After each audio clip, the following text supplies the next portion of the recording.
music video for Welcome Home featuring Machel Montano, voice and agent Sasco, produced by Travis World, and this music video is actually directed by Kieran Khan, who joins us in studio this morning. Born in Guyana, raised in Trinidad and Tobago, and taking on the entire world. Yes, sir. Good morning to you, sir. Good morning to you both as well. Thank you for having me. Good, man. Thank you for having me. Not a problem at all. So, I mean, I think Trinidad and Tobago deserves to know a little bit about your journey, because you've been, Trinidad and Tobago raised, you're born in Guyana, but you've been able to get into the industry, in the international industry, in a very interesting way.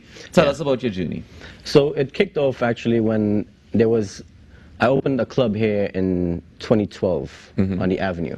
Which club was that? It was upstairs. It was called Pure Lounge. It was across from Republic Bank upstairs. Oh, okay. And, where Sky Lounge used to be. Yeah. And there was a point in time where I think the crime rate was high, and then they had like a curfew. So during that time I met a gentleman by the name of Justin Gusain, and he had Lime TT. So I moved back to Toronto, and then we brought Lime TT there. Right. But we couldn't afford to hire staff in Toronto with paying from Trinidad because of the currency exchange. Naturally. So we pretty much, I just grew the passion. I bought a camera and went to shoot my friends in the industry when they came to town, and it developed from there. So I was doing like nightlife, festivals, and then it just so happened I ran into Sean Paul's manager at a festival that they had. And during the time of devoting a year to just shooting content for free and trying to develop my skill, he gave me an opportunity to start doing his world tour, and from there it kind of propelled and trickled after that. But that's the beginning stages of my career. Yeah, in a short.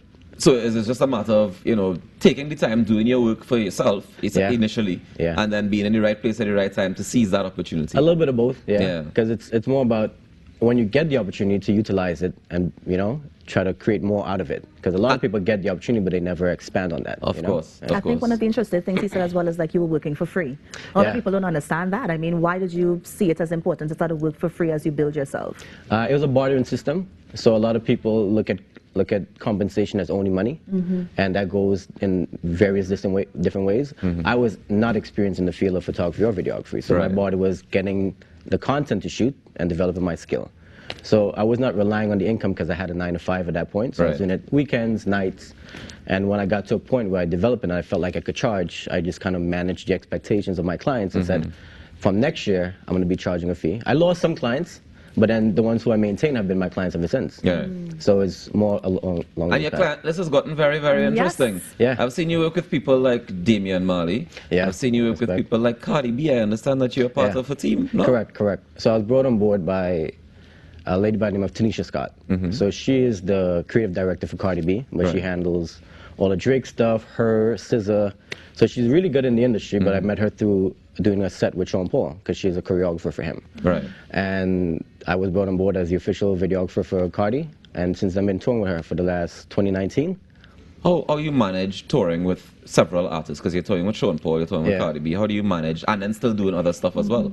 Yeah, well, actually, I just retained those two just because of the schedule conflicts. But thankfully, I've never actually had a conflict of schedule. Sean tours a lot, and Cardi has like pockets of it, So I get away sometimes where it doesn't conflict at all. But thankfully, Sean Paul is not an individual who is okay with me working with others. Sometimes when someone gives you an opportunity and they've developed you, they don't like sharing. But he's always created opportunities for me and been like, yo, if you need to go do that, do that. Because if you don't grow, then how does that benefit me in a sense, Well, let's talk about Welcome Home. I mean, how did this collaboration come about with Caribbean Airlines? So that was through Che Katari. He's the one that introduced the project to me. He asked me if I can send over some references for the video.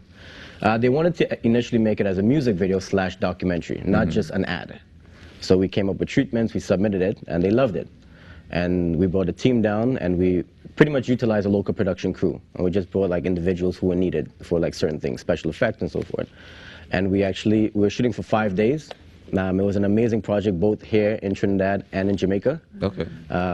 And this is the final product, and so far we've got amazing feedback about it. It's definitely an eye-opening video, because I mean, the special effects for one, we see Machel jumping off the Twin Towers and lots of fun stuff like that. Parachutes and all that. Of course. But one of the things I'm very interested in is that you're now taking your skills to the next step and being able to pass on your information, because you're hosting a masterclass, from what I understand. Tell me about the masterclass. One of the biggest things I've experienced shooting in the Caribbean in general has always been local production crews or even my friends would come up to me and ask me like, how did I retain, they're trying to get out of just doing local content. Right. And I said, well, it depends, because a lot of people feel like because they're in a specific location, they're restricted to becoming much more than that. And I said, if you have a device and you have internet, then that's all you need. And we can reference many individuals. And I was referencing, they're like, well, who as a local talent would you, say have done well for themselves? And I was referencing Daniel Loveless, Mr. What You Know. And I said, he has done such an amazing job with what he's developed. Kabi is that individual on TikTok who, he says nothing, he just does this. That's a great individual to reference. So I want to start these master classes because for whatever reason may be, in our community, there's a lack of information. They don't know how to charge fees. They don't know how to get international clients. They don't know how to register business. Simple things as that. Like I have friends who don't even have passport and travel, but they're looking for international gigs. How are you doing that if you don't even have a passport, Yeah. So simple things as that is like I'm putting together these classes just to develop a little bit of knowledge, and then we'll figure out the business first, and then we'll get to the content creating, because you're great at content. I was about to say, I don't think we have a shortage of people who can create content. I think where we lack information in the industry generally is that business side of it. There's a huge gap there. What I'm also hearing from you as well is that very important sort of networking that you do. I mean, how can you teach our local people how to network? Because I know it's through networking with people like Sean Paul, you met the person for Cardi B, and of course that is going to give you more opportunities as well. And so how were you able to network, and what can you teach our local people about the importance of that? I was like, sometimes a lot of it is ego. Like a lot of people have egos, and they don't want to ask questions. They don't want to communicate. They don't want, and I say, for me personally, it's like when I'm on set, a DP or anyone on set can give me advice as to something to shoot. Even in this video that we're shooting, they were referencing angles. And you accept that information and then you better yourself. But I find that there's a lot of people who don't want to ask questions. One of the reasons why I got into this is an individual by the name of Dory from Trinidad. Dory, And I met him in 2012, I think, when he was doing the Pan Am Games in Toronto. And that's actually, I DM'd him and I said, yo, could you teach me some stuff? And we were shooting in Toronto on our cell phones. And that actually inspired me to do much more than it. So I think, like, to answer the question, what we can do more is, like, ask questions, be a little bit more open-minded, network and follow up with that networking, create opportunities for yourself through that. I think that there might be a fine line between networking and being annoying. Where do you draw that line? I don't think, it depends. Like, if somebody really respects the questions they're asking, you're not going to be annoying, but if you're really just nagging just for all the wrong reasons, some people just really just want to stay in contact with you just so you have the contact, but they're not really looking to dive into that industry. Right. So I know some people are passionate when it comes to, like, always staying in contact with you.